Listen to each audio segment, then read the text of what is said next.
This is what you do now to give your day topography. Scan the boxes, read the news, see the chain of your friends reporting about themselves. Take the 140-character expository bursts and sift through the information you need. It's a highly deceptive world, one that constantly asks you to comment but doesn't really care about what you have to say. The illusion of participation can sometimes lead to participation, but more often than not, it only leads to more illusion, dressed in the guise of reality. David Levithan.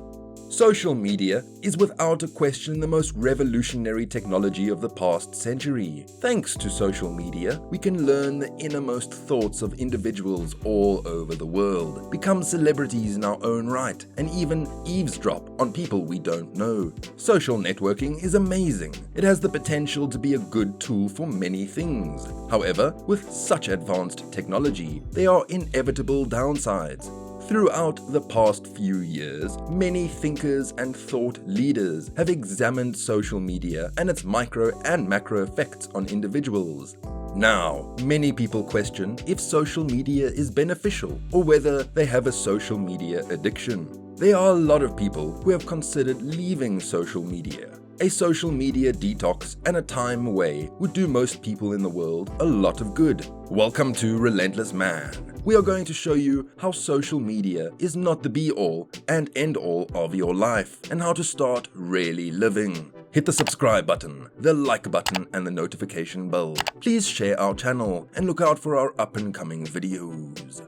Due to the attention economy, a large number of social media sites currently takes more than they provide. Social media is a platform that exploits human psychology in order to keep users engaged for as long as possible. Instagram, Snapchat, Facebook, and Pinterest are the most common offenders. Side effects of social media addiction. If you spend a significant amount of time on social media, it is almost certain that you will get dependent on it in some way. Dopamine, a kind of neurotransmitter, is responsible for this behavior. Dopamine is the neurotransmitter that is responsible for feelings of desire, yearning, and anticipation.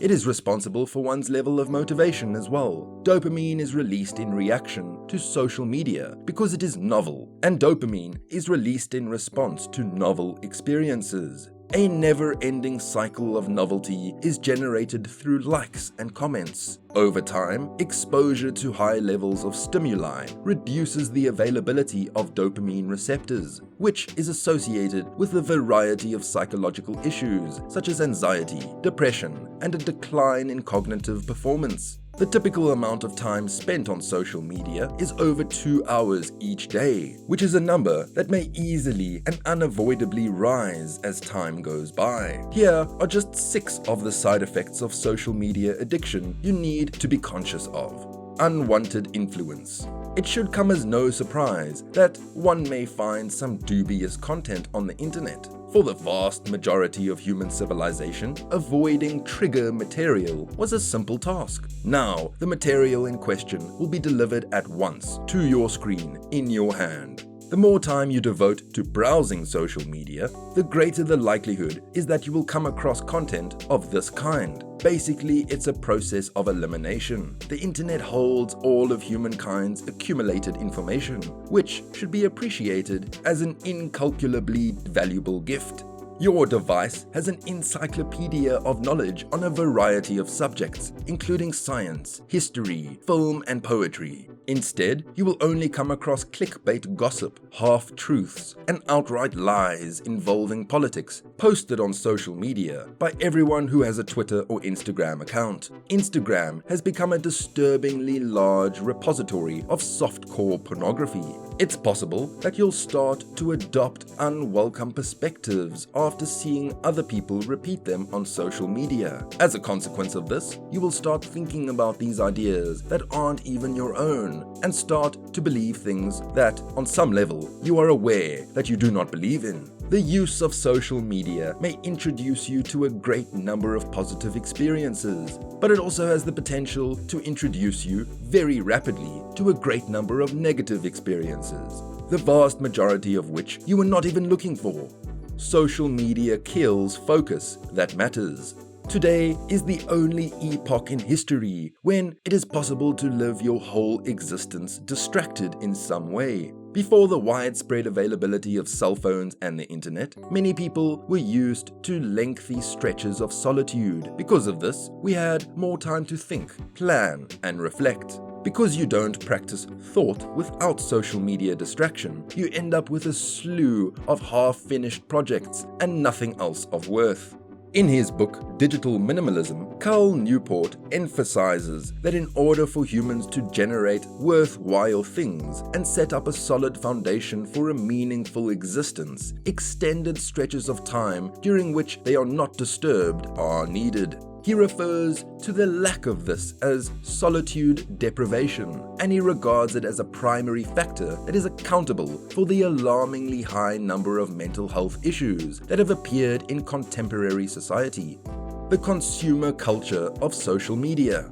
If you wanted to get a glimpse into the lives of the rich and famous, all you had to do in the past was turn on the television or pick up a gossip magazine. Now, all that's left for you to do is to launch Instagram and navigate through the Explore option.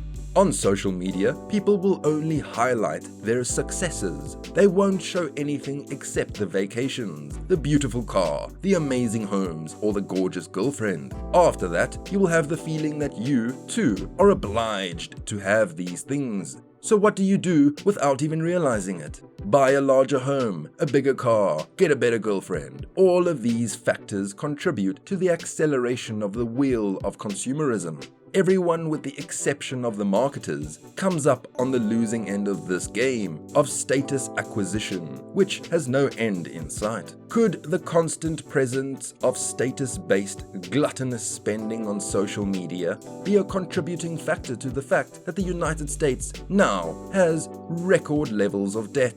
The regression of your social skills. The bulk of millennials reach adolescence when the internet was still in its infancy and smartphones were merely a thing of sci-fi movies. The adolescent years of a whole generation have been shaped by cell phones, constant internet access, and social media. They are known as iGen. These individuals were born after 1996. The generation is experiencing the safety of interacting with others through screens at a time when their developing brains are most delicate. This time should be used for connecting with others in real life, particularly those of the opposite sex. Many adolescents lack fundamental life skills, such as overcoming rejection, concentrating intensively, and navigating the verbal and non-verbal interactions inherent in human existence. Due to the fact that you become what you practice, several adolescents are practicing becoming individuals who cannot endure adversity. This is a vast universe to explore, and this journey will not take place on social media or behind a screen. You become a life spectator. Life consists of cycles of action and inactivity. The latter is used for information collection, while the former is used for application. This is a trait inherited from our hunter-gatherer ancestors. You would want to spend time watching the horizon for dangers and opportunities passively, and then act accordingly, actively. Without this talent, humanity would have vanished millennia ago. Today we live in a period with few risks and many low-hanging opportunities, so it is very simple to stay passive. Since you become what you practice over time, what do you believe you are doing while you're mindlessly scrolling through Facebook and Instagram, swiping right on Twitter, or continuously exploring the internet? You are educating yourself to become more observant and passive. You are becoming a voyeur, observing people go about their daily lives. It's never you doing things, it's always other people doing things. It's always other people who attend parties, never you. It's always other people who travel, never you. It's always other people who are sexually active, not you. What effect does this have on a person's mental health over time? We are sure you can figure it out on your own. Stop the addiction. We do not expect that everyone reading this will immediately abandon social media. Here are some actions you must take to prevent it from dominating your life. Uninstall. The most effective technique to break a habit is to put more distance between yourself and the tendency. This involves removing applications from your device. Considering that most individuals spend the bulk of their waking hours gazing at a screen, reducing screen time might be beneficial. An excellent approach to do this is by buying an internet filter. Delete your data. Since the majority of social media businesses have proved to be pretty irresponsible with sensitive data, you are better off with it than they are. Take the time to remove all trace of your presence from social media networks if you want to leave them permanently. Some sites, such as Facebook, make it intentionally difficult to leave social media in order to keep users connected. You're not missing out. Fear of missing out stops many people from abandoning social media. They believe they will lose out on some form of activity, or even if they do not take part in social media. Even worse, they must know everything that everyone is doing all the time. But guess what? You can only be in one place at a time and engaged in one activity at a time. This has been the case from the beginning of human history, and it continues to be the case now. People who are engrossed in social media are unable to see this reality and as a consequence do nothing. Fill the void. Concentrate on filling the void created when you cut your time on social media or stopped altogether. You will discover that you have enormous voids in your schedule, which must be filled. There are no empty spaces in nature. If you do not fill it with constructive tasks, you will waste time elsewhere or just return to your social media addiction. Physical exercise, jogging, swimming, and hiking, as well as beginning new hobbies, opening a company, or learning a new skill are all healthy ways to spend your time. There are so many alternatives to wasting time on social media that the list is limitless. A dependency on social media will not vanish suddenly. It is progressively lessened until you are no longer in need of it. The first month without social media will be really difficult. Your brain will rebel, punish you, and need that fix, that shot of dopamine. But you must fight and push through the first month in order to acquire the clarity that comes with minimizing your time spent on social media. And that's all for today, guys. Thank you for watching Relentless Man. Hit the subscribe button, the like button, and the notification bell. Please share our channel and look out for our up-and-coming videos. Until next time.